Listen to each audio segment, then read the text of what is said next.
May it please the court, our next witness is Dr. Sally Smith. The Mizio control.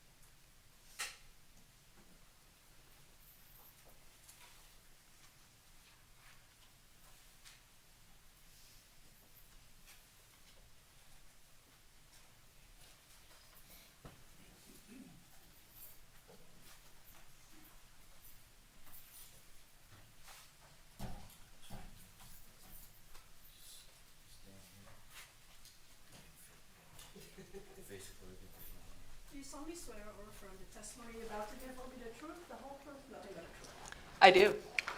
Come this way. And you're gonna have a seat in the witness stand now.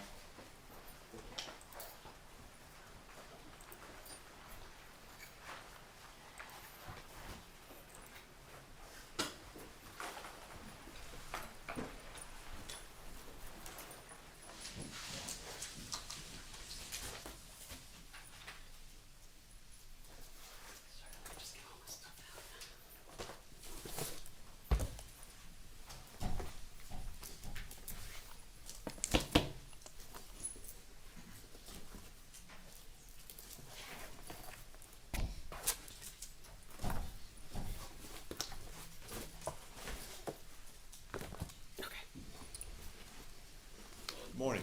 Good morning. Tell us your name, please, ma'am. Sally Marie Smith. And what is your occupation? I'm a pediatrician. And where do you presently practice your profession? I'm a partner in a pediatric general practice in St. Petersburg called Fifth Avenue Pediatrics. And you have several other pediatricians that work with you in that practice? Yes, Okay. And that's basically a private practice of pediatrics? it is. Okay. Would you give the jury a brief, I think the jury's heard some of this, but if you give the jury a brief overview of your background and training in your profession, please. Okay. My undergraduate degree was Bachelor of Science in Biology from Georgetown University in 1980. I went to St. Louis University School of Medicine and graduated in 1984. Pediatrics is a 3-year training, and so I did my first year and a half of my pediatric residency at what was then All Children's Hospital. And then I moved back to St. Louis and completed my residency at Cardinal Glennon Children's Hospital, which is the children's hospital affiliated with St. Louis University. And I did an additional year of training in what they call ambulatory pediatrics. I sort of had a career path trying to be a teaching general pediatrician. And so that was the focus of that additional year of training. Okay.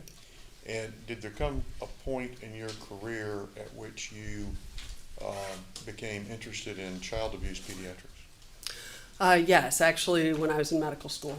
Okay. Tell us how that came about and how you developed that specialty. I believe I actually became interested first because of some children that were in the ICU when I was a resident who had bad injuries, and when I did my, in medical school, I got ahead of myself. In medical school, I did a rotation with the county medical examiner who ran the morgue in the city of St. Louis. And because I was interested in pediatrics, she had me review all of the pediatric deaths from abuse that she'd seen over a period of maybe 10 years leading up to when I was there. And that got me very interested in the idea. And then as a resident, I saw additional children that increased my interest. And then in my fellowship in ambulatory pediatrics, I worked with the director of the sexual abuse evaluation program at Cardinal Glennon Children's Hospital. I worked with them like once a week or close to that, seeing children in their sexual abuse evaluation program. Did you subsequently undergo additional training in child abuse pediatrics? So because of when I started this, which was in the late 80s, there wasn't really what's called fellowship training in child abuse pediatrics.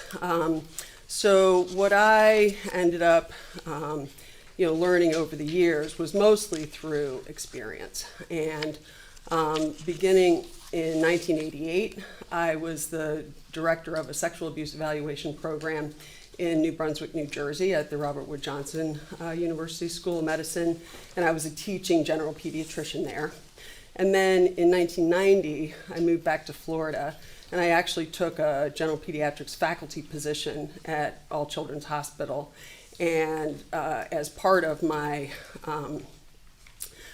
job, I asked them if I could work with the child protection team. And so from there, I just ended up seeing virtually all the children that have come through All Children's Hospital for the last 32 years who needed evaluations for alleged child abuse and neglect.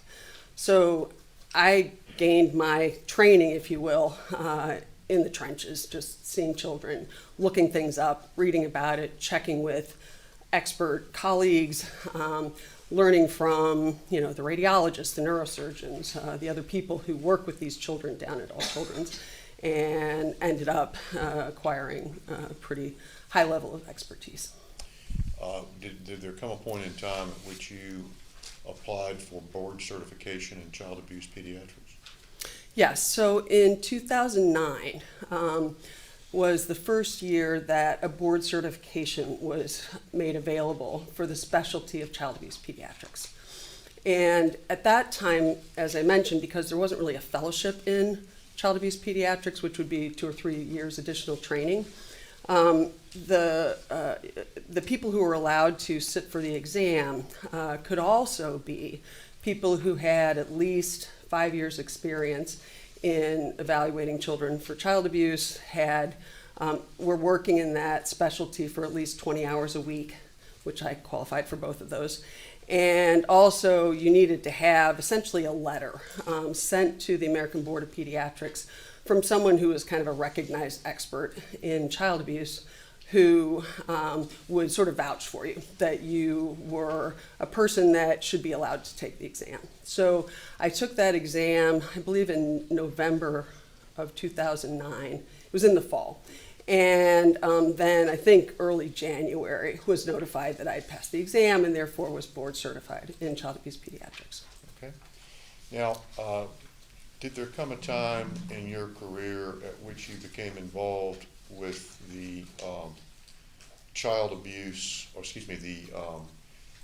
protection team for Pinellas County? Yes, so I worked for All Children's. I'm going to keep leaving out the Johns Hopkins because I've just been using that term for 32 years. But anyway,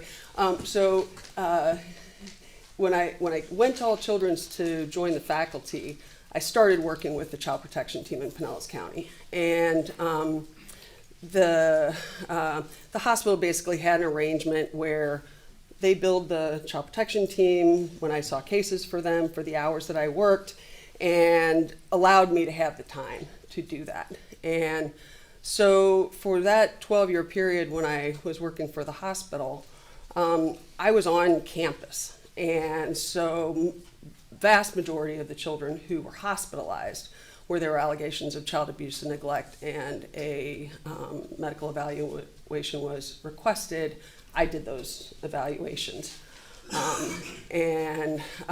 So I was a consulting pediatrician for the child protection team during those 12 years.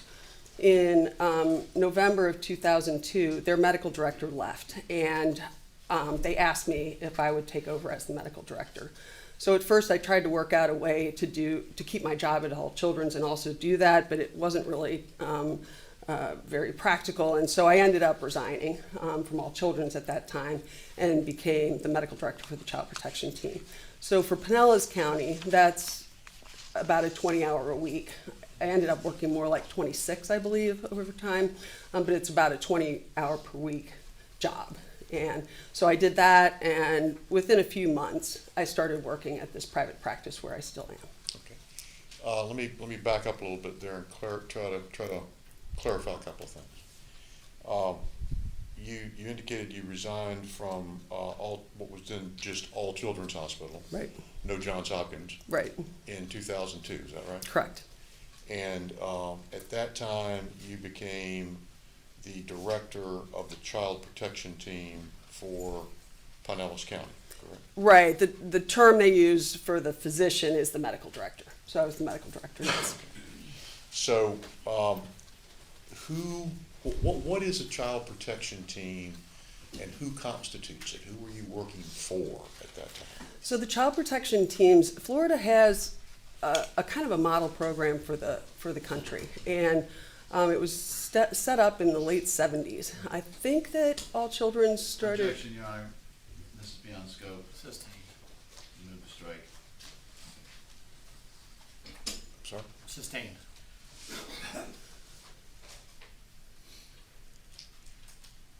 Can we approach him? Sure.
Mr. Hunter's going to ask a different question, and the jury will just disregard that last question. I'm going to fast forward a little bit, if we can, without a history lesson. if you Okay, will. sure. The CPT, well, let me back up. We've talked about that you resigned from Johns Hopkins from All Children's Hospital in 2002. Right. And have you ever worked for them or been employed by All Children since then? No, Have you ever been employed by Johns Hopkins All Children's Hospital no, or Johns Hopkins? no. Okay. Without going into the historical details, well, let me lay the predicate this way. When you saw Maya Kowalski in 2016, were you the medical director of the Pinellas County Child Protection Team at that time? Yes, I was. Okay. And you had been so since 2002 in one role or another. Correct. And tell the jury, if you would, what a child protection team is. Okay. Objection again beyond scope. No, she can answer that question. So in Florida, each county is covered by a child protection team. It's a multidisciplinary team that includes a medical director, usually nurse practitioners or sometimes other physicians from the county who are supervised by that medical director, and social workers who serve as what are called case coordinators. So they communicate with all the people involved in a particular investigation or case. And they also have like a team psychologist, for example, that's contracted, a team attorney, I believe. So it's a multidisciplinary team with these members, and it provides, especially in Pinellas County, one of the biggest functions of the child protection team is to provide medical evaluations when there are allegations of child abuse and neglect. And there are certain criteria that are set up under statute in terms of which kinds of situations warrant a medical evaluation. And so we kind of follow that list, if you will, in responding to requests for evaluations. The vast majority of the time, the request is made by the Child Protective Investigation Division under the Department of Children and Families. The child protection teams are under the Department of Health in Florida. And so they work side by side, but DCF doesn't run the child protection teams. And so they request for us to help them in investigating their case by looking at the medical information and guiding them in terms of whether there's medical evidence that would support a diagnosis of child abuse and neglect, and whether a child's safety is at risk as a result of that. Okay. So in any given situation of a child abuse investigation, what is the role of the child protection team and its medical director in pursuing that investigation or facilitating that investigation? So primarily the role is to provide that medical evaluation, and it kind of varies exactly how much work is required to do that. But also we end up being a go-between with the dependency attorneys, the child protective investigators, the detectives or law enforcement that may be involved in a case, again, to provide that medical expertise to assist everybody in making a good decision for the child. We present information in court on a fairly regular basis and assist the dependency judge or the juries in evaluating the cases for whatever legal action may be needed. And one of my roles, which is also in statute, is to provide education for community medical providers. It's going well beyond. Overruled. Go ahead. So in that role, particularly for a teaching hospital like Johns Hopkins All Children's Hospital, it's the residents are required to have a certain amount of training in evaluating child abuse and neglect.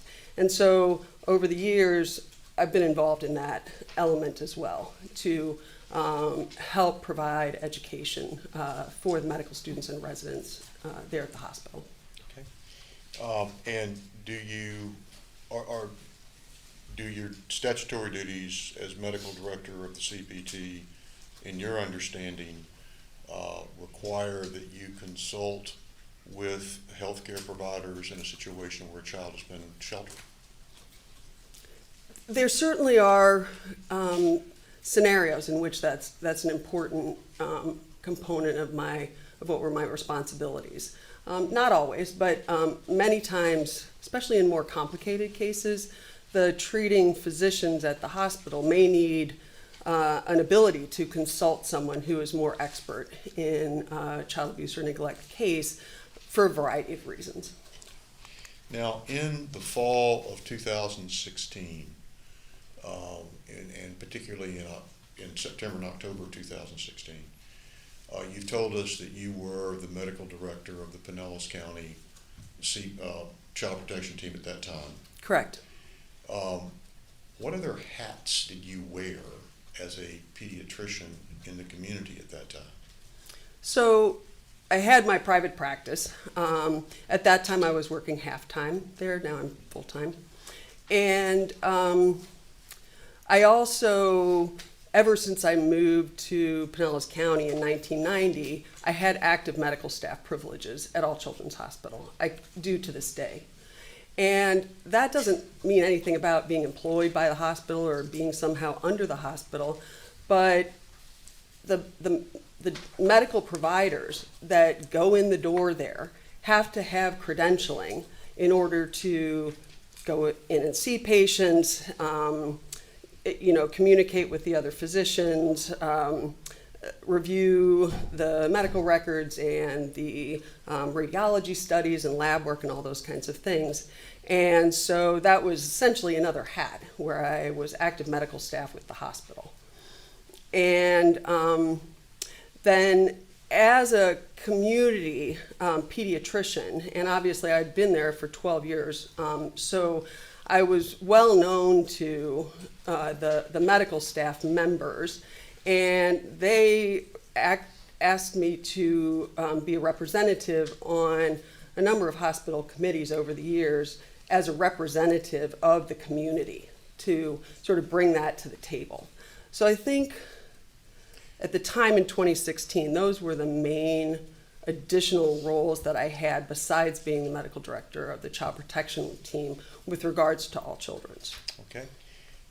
At that time, in the fall of 2016, did you have what we refer to as staff privileges, medical staff privileges at hospitals other than Johns Hopkins All Children's? Yes, I believe the only one as of 2016 would have been Bayfront Medical Center, which is Orlando St. Pete now or something, where I've had privileges since 2002 to see newborns in the nursery there. I mean, I have staff privileges, but that's what I actually use them for. Okay, so you would have privileges to practice both at Bayfront Medical Center and at Johns Hopkins All Children's Hospital? Yes, and in addition to being able to walk in the door and evaluate children as the medical director of the child protection team, in 2016, I still had some patients from my practice that were complicated patients that sometimes I would admit to the hospital and manage their care. That was a different hat. That's my private practice side. That's all been taken over by the hospitalists in recent years, but I used to do that multiple times a year, admit my own patients to the hospital. Okay. Now, in this particular case, how did it come about that you became involved with Maya Kowalski? So the main way I became involved was because there was a report concerning child abuse or neglect. Objection. What's the scope of that? Tactic group should report that, unless I get. This is,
You may continue, Mr. Hunter. thank you, Your Honor.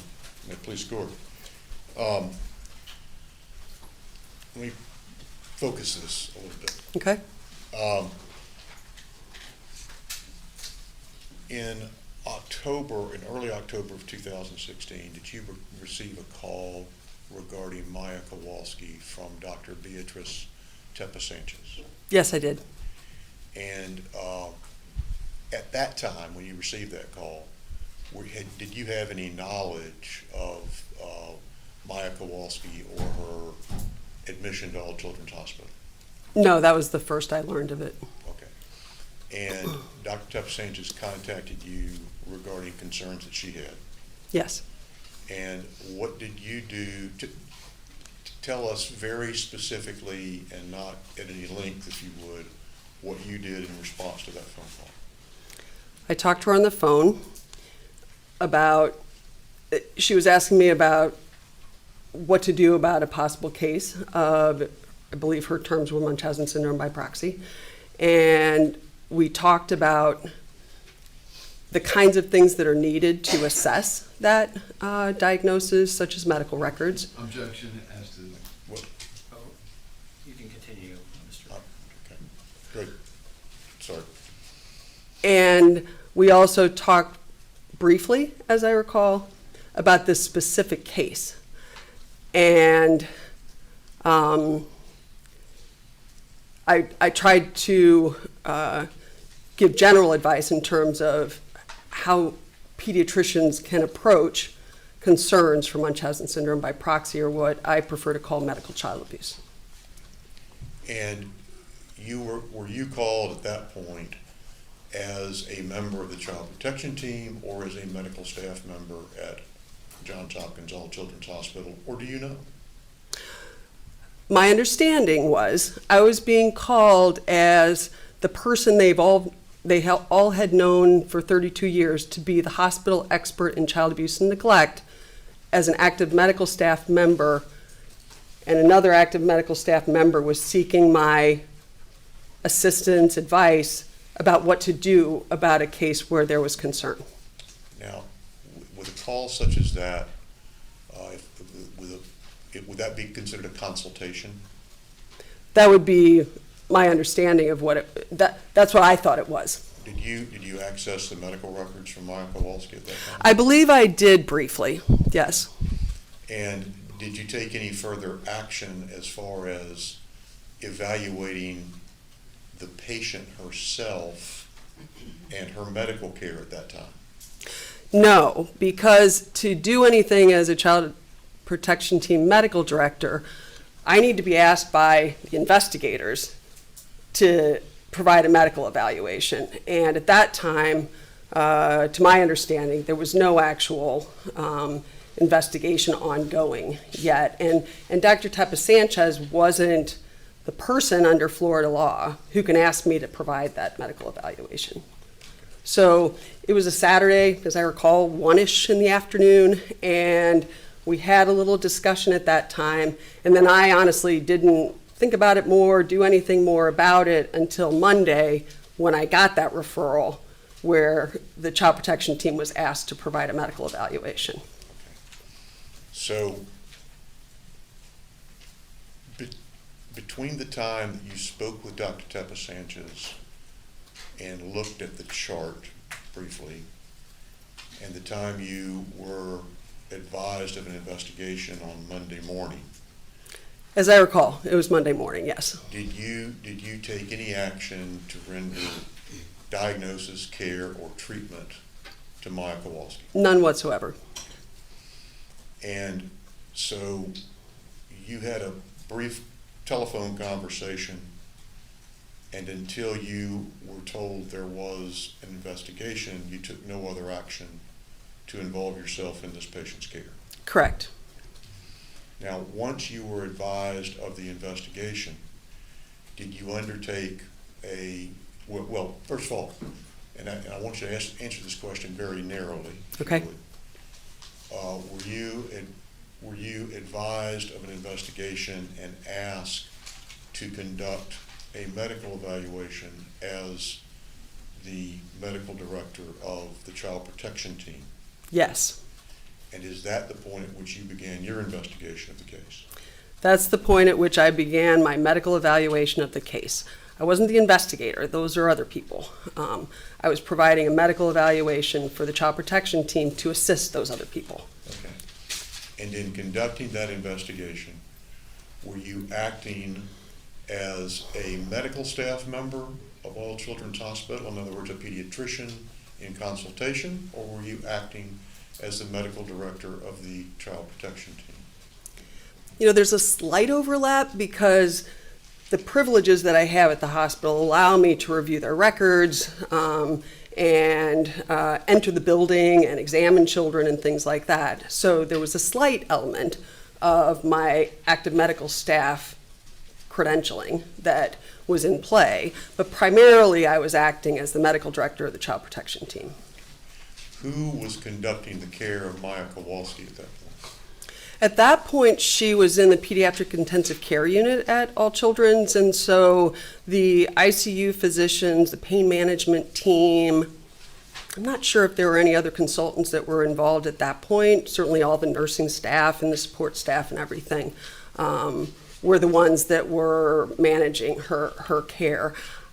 In not just this case, but in child abuse cases, I don't really get involved with the management, day-to-day management of the children at all. My role is specifically to do this medical evaluation.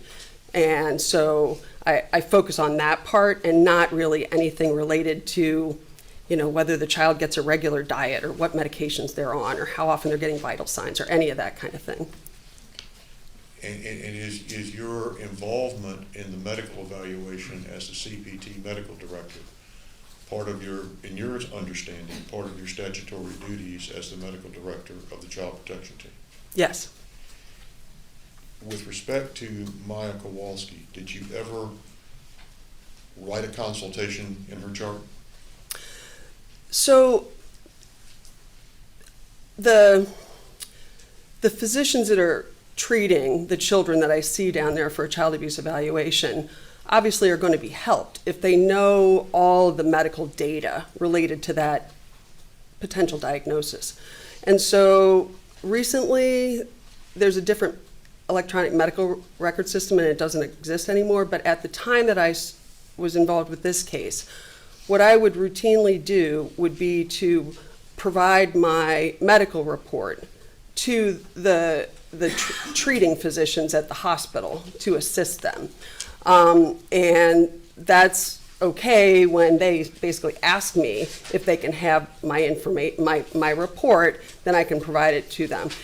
There was a sort of a super confidential kind of process that was set up so that not, the housekeeping staff couldn't look at these medical records, but a physician who was logged in that manner could see the child protection team report and could, utilize that for either that time they were in the hospital or maybe a subsequent time they were in the hospital. That doesn't really occur the last 4 or 5 years or so, but that was in place at that time. But your report would not have been placed into this portion of the chart you're referring to until you actually rendered it, completed it, and signed it much later, correct? Typically correct, yes. Okay. When you are in private practice, when you're managing a patient let me ask you this way. When you're managing a patient in a hospital, whether it's Bayfront or Johns Hopkins or wherever, and you call for a consultant, a specialty consultant, Yes. what typically happens? You get a consult report in the chart? Right. I mean, I had many years of experience, like as an actual in-hospital person, and that's what's typical. A consult order gets written. In this case, it's different because there's no consult in the all children's medical record for a child protection team evaluation. That has to go through the child protection team and child protective investigations in the state of Florida. So there's never a consult order for a child abuse evaluation from a hospital physician. What they do is they make a report, or their typically social worker that's involved with the case makes a report to the hotline. That's how it works in Florida. That's how it works at All Children's. Okay, so during the time that Maya Kowalski was at All Children's, did you ever write an order in her chart? No, I did not. Did you ever write a progress note in her chart? No. Did you from time to time talk with the physicians that were caring for her? Yes. But did you see her or round on her on a day-to-day basis? No, I saw her one time, I believe on October 13th, 2016, and I saw her one time in early November, probably between 5 and 15 minutes each time. Those were the only times I ever saw her while she was in the hospital. Okay. And what was the purpose of your seeing her those 2 times? So part of my medical evaluation is supposed to be a physical examination. So when I saw her on October 13th, I was trying to perform a physical examination, which basically she declined. So in November, again, as part of my job as the Child Protection Team Medical Director, I'm supposed to do a physical examination, and I'm also supposed to provide photo documentation for investigators and whoever else is involved in the case. So I went that day in early November to try to take some photographs of her lower extremities in terms of trying to essentially document the absence of a problem. And did you take any such photographs? I did not. Did you ever interview Mr. or Mrs. Kowalski? I took, as part of my medical evaluation, I took a fairly extensive history from Mrs. Kowalski and a much more abbreviated history from Mr. Kowalski. The meeting with Mrs. Kowalski took place on October 11th, 2016, and the relatively brief interview or history taking with Mr. Kowalski occurred on October 13th. Okay. Did you ever speak to the two of them together? I did not. When you spoke with Mrs. Kowalski, first of all, where was it? So at that time, Maya was still in the pediatric ICU. They have a family conference room kind of thing outside of the main entrance to the pediatric ICU. And because of the investigation that was being initiated and everything, I scheduled a time where the child protective investigators and the people in law enforcement that were investigating the case could join me to while I took my medical history. So there, as I recall, there were about 5 of those people, 2 or 3 child protective investigators, I think 2 law enforcement people, and Mrs. Kowalski. They were all in that room already when I got there for the scheduled meeting, which I believe began at 5:45 in the evening on the 11th. Okay. Did you identify yourself to Mrs. Kowalski? Absolutely. How did you identify yourself? I always say, I'm Dr. Sally Smith. I'm a pediatrician with the child protection team. And that's what I said to her. And the other folks who were there were either law enforcement or child protection investigators? Yes, it's possible one of the nurses was in there, but otherwise, those were the people that I recall being present. Okay. Were you wearing a lab coat? No. Do you ever wear a lab coat at all? Well, at All Children's, no. I do in my office now since the pandemic, but for 20 years, I never wore a lab coat. Do you wear, when you're in a hospital, do you wear a particular identification badge? Yes, I have to wear my Johns Hopkins All Children's identification badge to come in the door and to, move around. There's all these little things you put your badge up to open doors. And I have a similar one for Bayfront. Okay. So if you're in Bayfront, for example, you wear a Bayfront badge. If you're at All Children's, you wear an All Children's badge. Correct. And when I go in between, I switch badges. Okay. When you spoke with Mrs. Kowalski, was there any question that you had identified yourself as a member of the child protection team? Absolutely none. And did you conduct that investigation in any way as an employee or agent of All Children's Hospital, of Johns Hopkins All Children's Hospital? No. Did you ever hold yourself out to Mrs. Kowalski as acting on behalf of Johns Hopkins All Children's Hospital? No.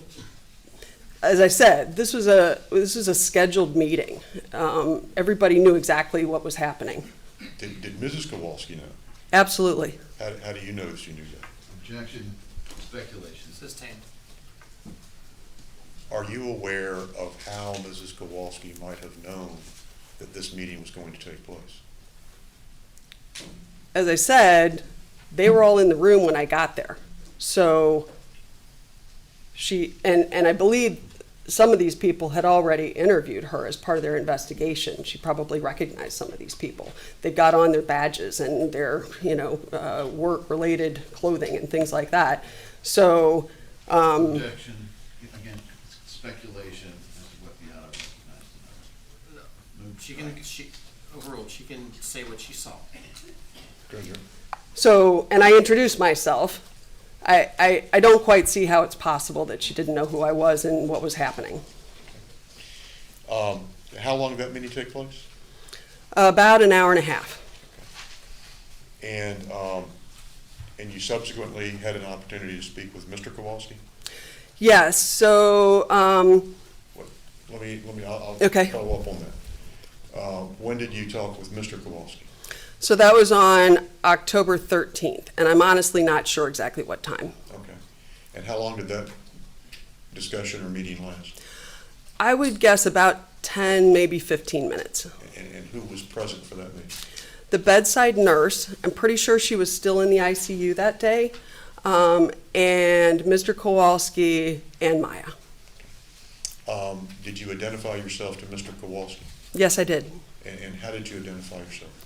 I said, I'm Dr. Sally Smith. I'm a pediatrician with the Child Protection Team. And did you at any point advise Mr. Kowalski that you were acting on behalf of Johns Hopkins All Children's Hospital? No, Were you attired in much the same way as you were when you spoke with Mrs. Kowalski? I was wearing professional street clothes both times. Okay. And again, no lab coat?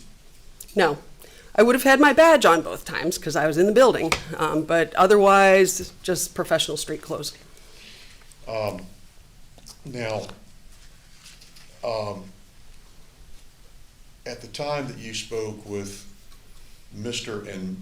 both Mr. and Mrs. Kowalski, and I think I'm getting the dates right, around the 11th and the 13th of October respectively, were you aware of any efforts being made to transfer Maya to another institution? So I would say during that week, I knew that that was being investigated by, I believe, the hospital. I can't tell you exactly what day I knew that, but I definitely knew that there was an effort being made to transfer her to an inpatient intensive rehab facility. And were you involved in that effort at all? No, Were you directing that effort at all? no, Were you directing any of the medical care of the patient at that time? no. How did you know that was going on?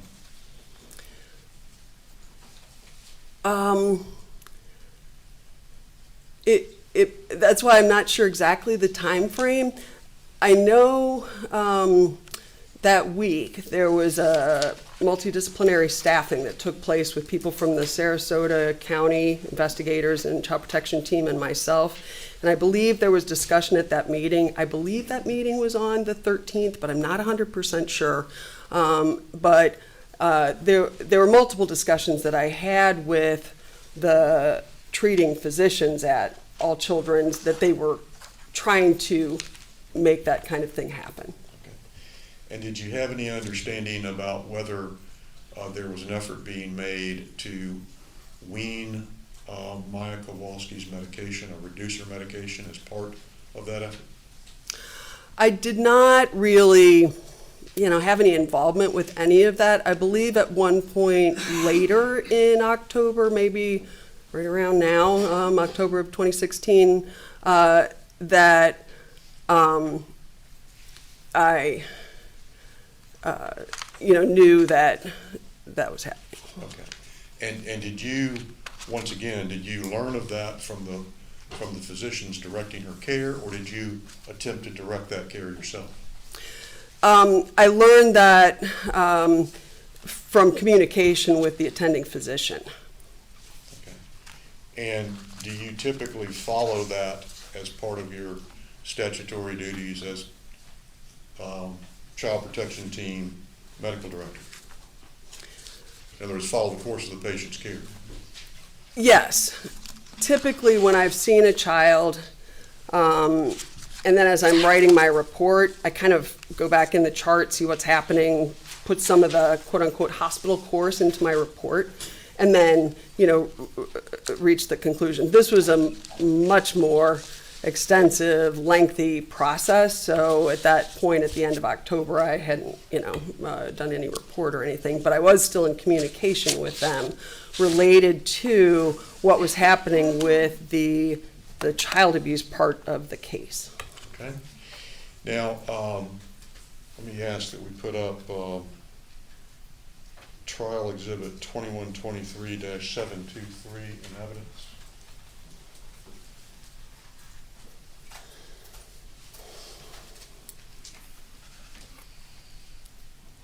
And let me ask you to take a look at this, Doctor.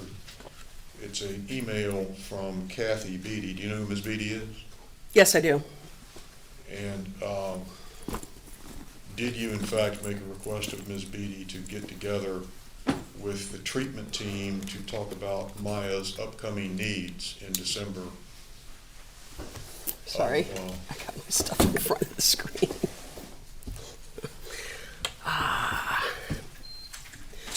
Yes, so I believe at that time I was in communication with the dependency attorneys, and there was a need to. Beyond scope.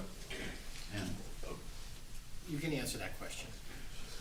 There was a need to present to the judge what options he could consider and choose from in terms of what the child's needs were, what the options might be for those kinds of treatments and things. And they Let's wait for the next question, Dr. Yes, Salazar. let's, may we approach on that?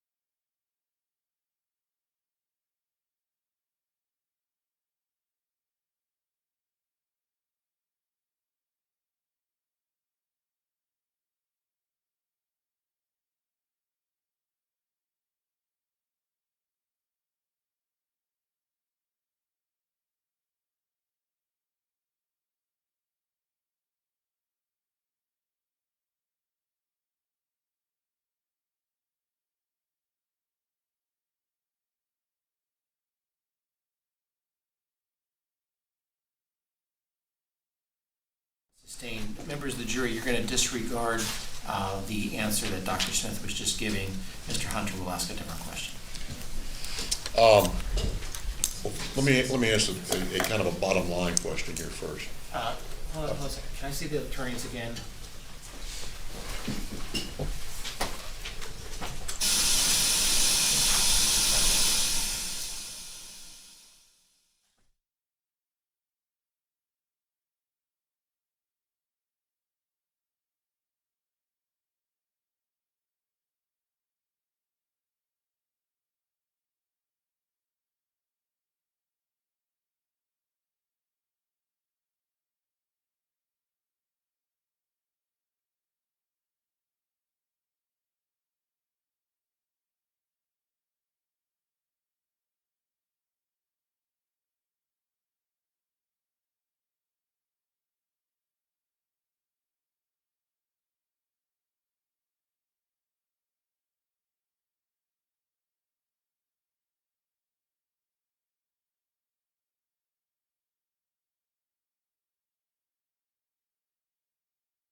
You may continue, Mr. Hunter. Please go. Thank you, Your Honor. Going back to this exhibit, had you asked to meet with the treatment team at this point?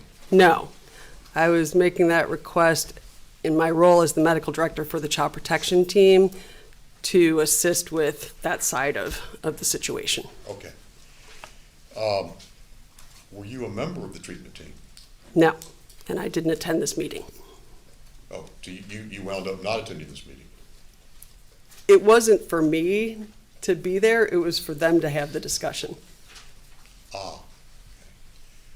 And you wanted to know what their consensus was? Well, I mean, strike that, never mind.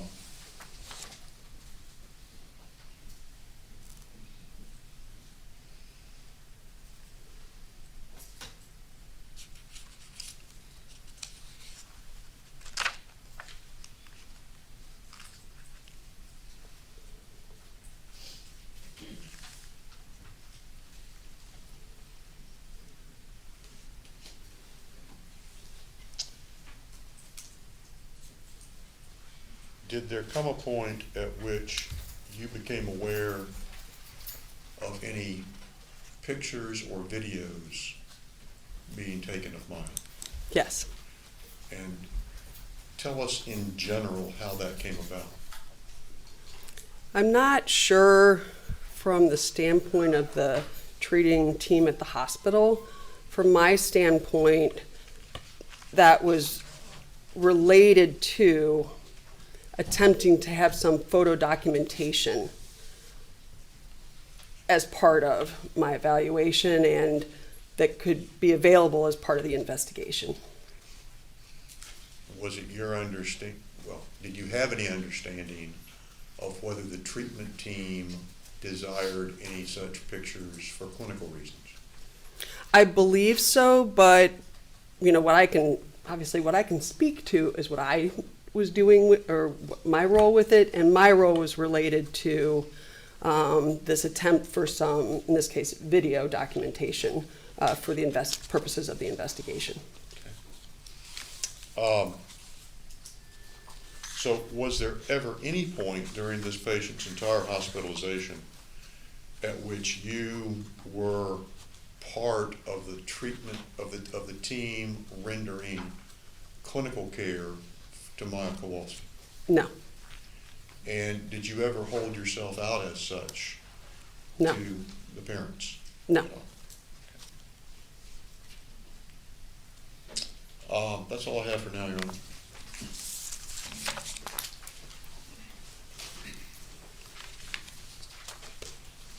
Mr. Anderson.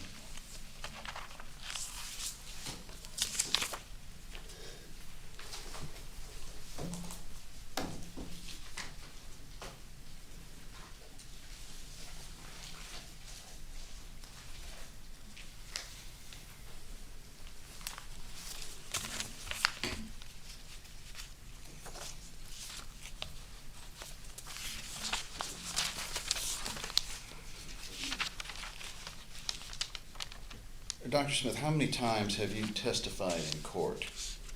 Probably over 300. And how often have you met with defense counsel? Well, pretty often, because usually there's a deposition in cases where I'm testifying. Oh, this one? 0. You did not meet with Mr. Hunter I did not. yesterday? Did you have phone conversations with him? I did not. And not an email? No.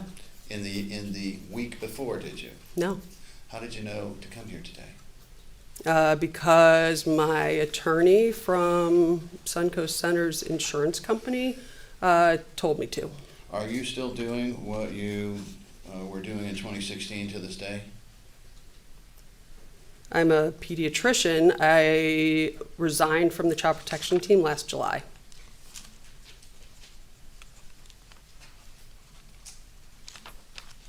You wear several hats, Fifth Avenue Pediatrics, private pediatric practice, right?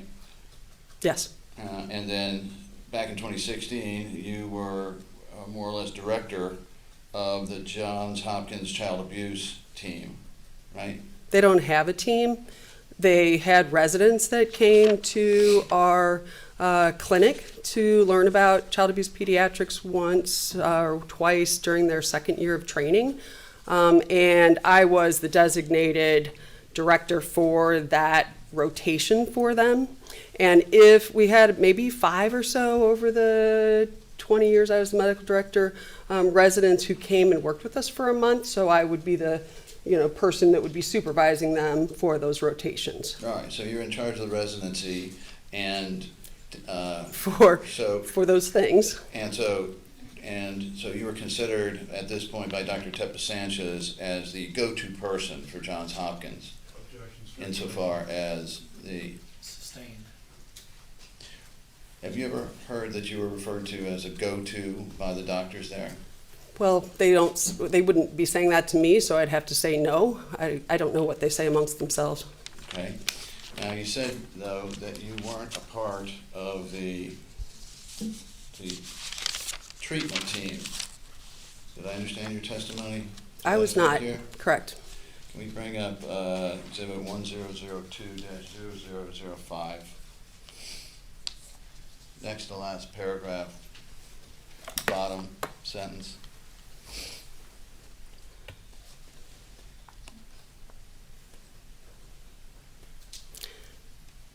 I'm sorry. Oh, okay. I see at the very top. The last, Barely yeah. see the discharge summary note. Okay. All right. Okay.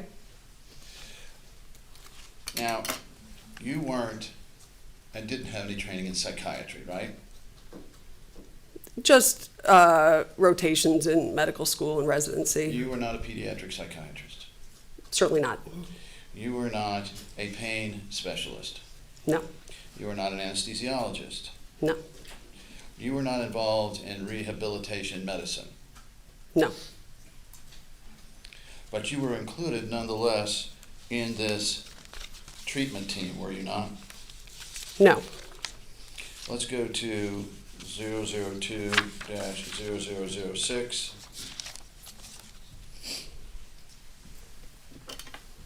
And let's look at the bottom paragraph, third line. I think it's the last of the second and top and third sentence. Nope. No, above.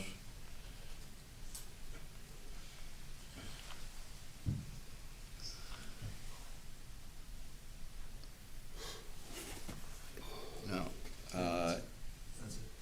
This is at 0006, and I'm looking for the. All right. So, Dr. Sally Smith was heavily involved in her care. Is that true? As the medical director for the child protection team in a complex medical child abuse case, yes, that's correct. Well, you were involved in considerably more than that, were you not? Not in any type of day-to-day treatment of the child, but certainly in a role coordinating some of the elements related to the investigation in the court case. Well, getting Maya Kowalski off of all of her medications is not part of your job with CPT, is it? Well, so Is that it was. or isn't it? Yes or no? Excuse me, Your Honor, could the witness answer the question? As soon as she says yes or no to whether it was or was not part of her Why job. don't you answer the specific question? If you need to explain, you can start explaining. I'm sorry, could you just state the question again one time? Sure. Well, deciding what medications Maya Kowalski should be on or whether to take her off of medications is not part of your job description at child protection, is it? Or was it? The Is that part yes about, or no? yes, but I have to explain. Yes, it's part of your job to do that, to manage Maya Kowalski's medications. May I explain? Well, yes. So the part that was part of the question was related to taking her off medications. In cases of medical child abuse, one of the things that is important to try to do in a controlled setting like a hospital is if a child is on medications that may not be necessary, that the treatment team would consider to wean those medications in that controlled setting. All right, so were you part of the treatment team or not? I guess it's sort of threading the needle. I wasn't writing any orders. I didn't tell them which medications to stop or wean or anything like that. But as part of the whole evaluation of medical child abuse, there's a component of what happens when they aren't getting all these medications. And so that specific little part of it was within my role. Exhibit 2116, please. Now, you just told them to get her off as many medications as possible. Down, number 15, next to last from the bottom. I think there's a misspelling there, but we can agree.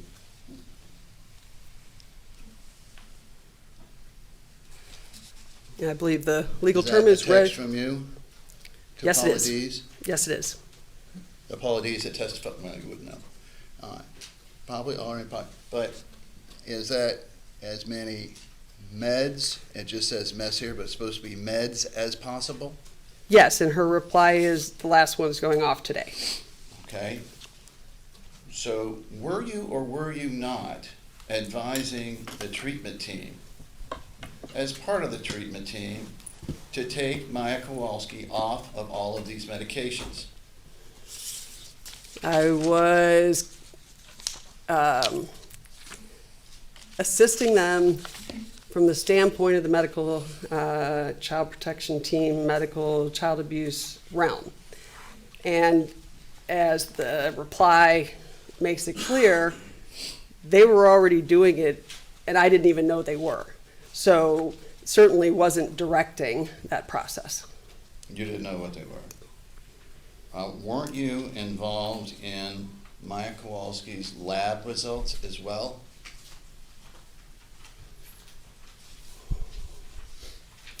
I'm not sure what you're talking about. Exhibit 1001-0317. On November 15th, 2016, with Dr. Pagan, as part of the child protection, the treatment team, did he consult with you about an extensive chart review and recommendations? So again, I'm just asking whether he did or didn't. well, clearly, I believe I had some discussion with Dr. Carroll, who this is, she's one of the hospitalists, and so that's her note. So clearly, we had some discussion about documenting that certain lab tests presumably were now normal, that had been abnormal, but I didn't order the tests or anything like that. Are you saying that where it says in a progress note in the Johns Hopkins records, which you say you have access to, right? Yes, It says that the treatment team leader spoke at length with Dr. Sally Smith, you, right? yes, That you had done an extensive chart review, right? yes. And you were making recommendations regarding lab tests, right? I was, from the And- standpoint, And you were making observations of whether they were abnormal. Is that right? I knew she had abnormal tests that I had seen in all of these medical records that I reviewed. But I don't, I mean, I'd have to look up and see. I don't really recall if these lab tests done in mid-November had any abnormalities. A CBC, a CMP, a UA, a lipid panel ordered. Lipid panel is to check her cholesterol level, is it not? Right, at one time hers was 363, I believe, quite elevated at various points. So now you're in charge of her cholesterol as well? Is that right? The lab tests had certain abnormalities that, based on my record review, I suspected were related to medications and potential toxicity. And so in evaluating the medical child abuse, one of the things we're trying to assess is if harm has been done, and hopefully it's reversible. So that was the thought process, the mindset that I was approaching this discussion with Dr. Carroll. You're not a pharmacologist, are you? I'm not. Also, an IG profile. What's an IG profile? Immunoglobulin. Uh-huh. And an IgE? What is So that's a specific one of the immunoglobulins. There are A, G, M, and E. that? And a RAST test to check and see if she had allergies? Correct. That was one of the things in the medical records that was said to cause some of her symptoms. Are you an endocrinologist or an allergy expert? I see a lot of children with endocrinological and allergy problems in my general practice, and I saw a lot of them in my role at All Children's for 12 years, but I have neither board certified specialty. You don't have a specialty in either one of those, do you? I just said that, right? And you were worried about her dog dander allergy, right? Yes, And dog dander allergy is clearly part of Munchausen by proxy, right? It is, Your Honor, your approach?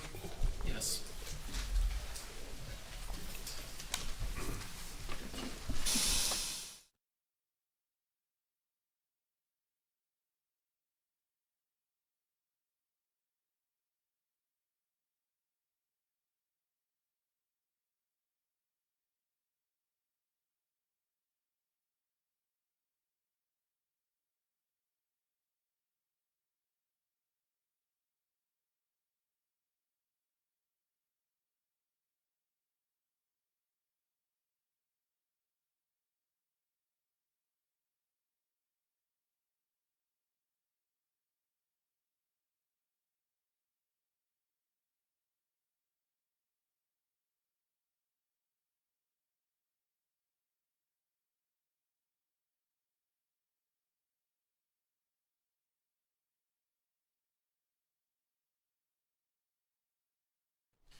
May I continue?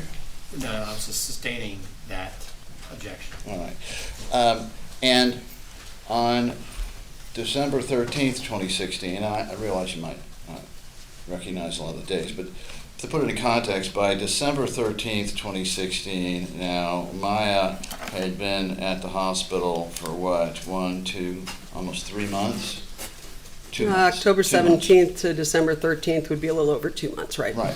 And you were still on the team, were you not? I was still the medical director of the child protection team. Well, you were part of the treatment team, were you not? I was not. 1001-0200.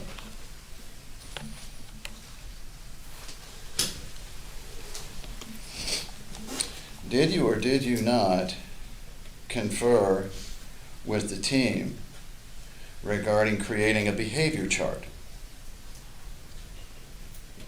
Bottom last 2 sentences. Highlight, please. So, Did you or did you not become involved in creating a behavior chart for Maya Kowalski? looking at this note, I think I misspoke earlier. The way that I didn't see any of these ahead of time. But the way the email was written, it was that they should meet, but it looks like I probably did actually attend that team meeting. And so it looks like these were the things that were discussed related to coming up with this list of things that would potentially help the court that was involved at the time. You just said you hadn't seen these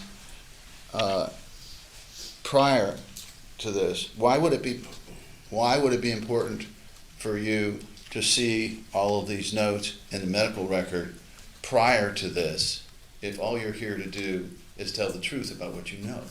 Objection, Your Honor, argumentative. Sustained. And then you had the pain team on documenting pain weekly, is that right? Well, I mean, it speaks for itself. These Oh. were the things that they said we talked about. I don't have an independent recollection of this specific meeting.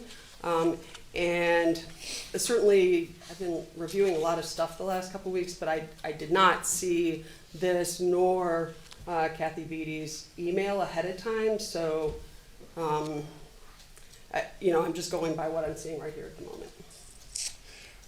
Okay, so then you were involved then in changing the room? Yeah, I'm not really sure what that's in reference to. Was that changing the room to the 48-hour room, the surveillance room? No, that was back in November. So Were I'm you- not, I'm sorry, go ahead. I was gonna say, I'm not sure what this is talking about. Okay, so were you aware that during that 48 hours, Maya Kowalski was forced to urinate and defecate on herself because she could not get over to the commode? Objection, argumentative, and facts not evidence. Overruled. She can answer. No. Were you part of the decision to put the commode just out of reach of her so that she could not get to it herself and had to Absolutely rely not. on a nurse? Absolutely not.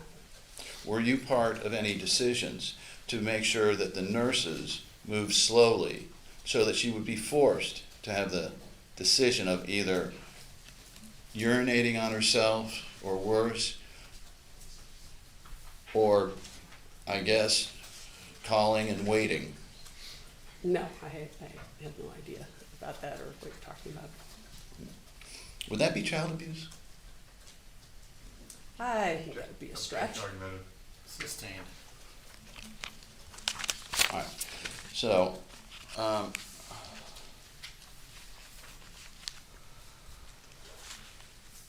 if we go back then, as you were talking about, that was in December, if we go back then into October, were you again part of the treatment team with Dr. Hart, Dr. Elliott, and Dr. Dees?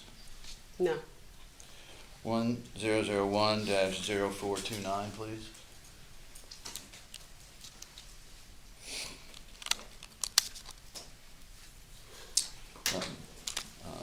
Right above the line there, please, and the, yeah, right there. Now, please take a look at it, read it if you can. Yes, I have. All right. And here, Dr. Dees states that she spoke to you along with Dr. Hart and Dr. Elliott. Do you see that? Yes, I'm pretty sure this is in reference to meeting that we had on this, I think it was that day, on October 18th. One of the things that's recommended in evaluating medical child abuse is to meet with the treating physicians and discuss what their observations are and everything so that I can then convey that in my report that I wasn't just sort of like out there rogue making this diagnosis, that there were other physicians with some of these other areas of expertise that I had discussed the case with and had the opportunity to hear their expert opinions. So Dr. Hart was the rehab physician, Dr. Elliott was the anesthesiologist, and Dr. Dees looks like would have been the hospitalist that was the general pediatrician taking care of her at that time. So that was the purpose of that meeting. Well, it says here that the purpose, the first one, was continue with the current plan, right?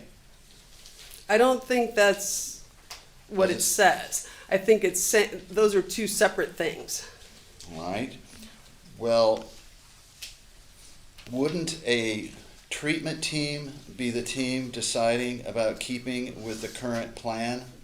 Yes, and I think that's what Dr. Dees was referencing. So this is her brief note at the end of the pediatric residence note, and they will put in a few sentences, sometimes more, and so I think there are three separate sentences here where two separate sentences that she added to, convey what her plan was for that day as the attending physician. All right, I was just simply asking you whether you were part here of a note in which the current plan described there was discussed. I understand, I think, what you were asking, and I'm answering the question to the best of my ability. Okay.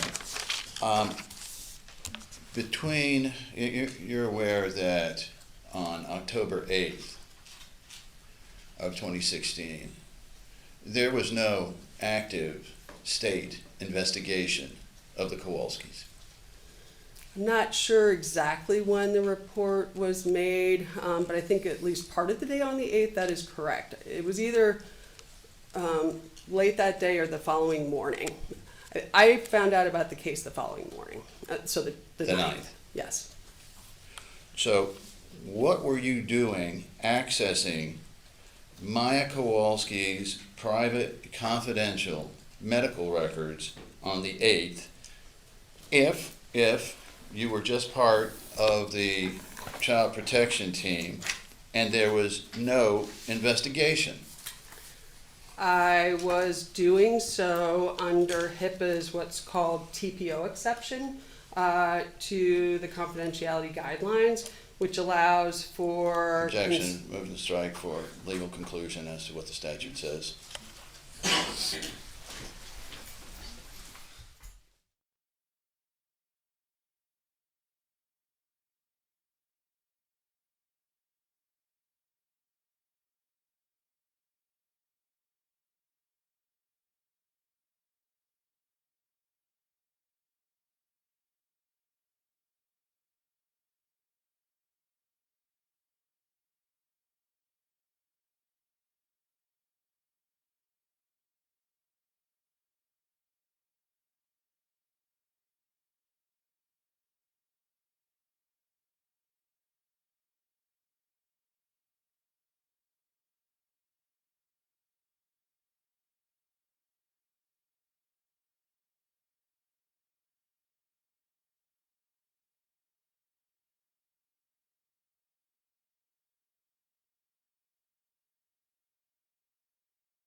I'm going to sustain the objection. Mr. Anderson, you can re-ask the question, and we'll get to a break in just a couple minutes. Mr. Anderson, within 5 minutes, we need to take a break. So true or false, you accessed Maya Kowalski's medical records on the 8th. I did. Prior to that, you did not contact Jack or Beata Kowalski. True or false? Correct.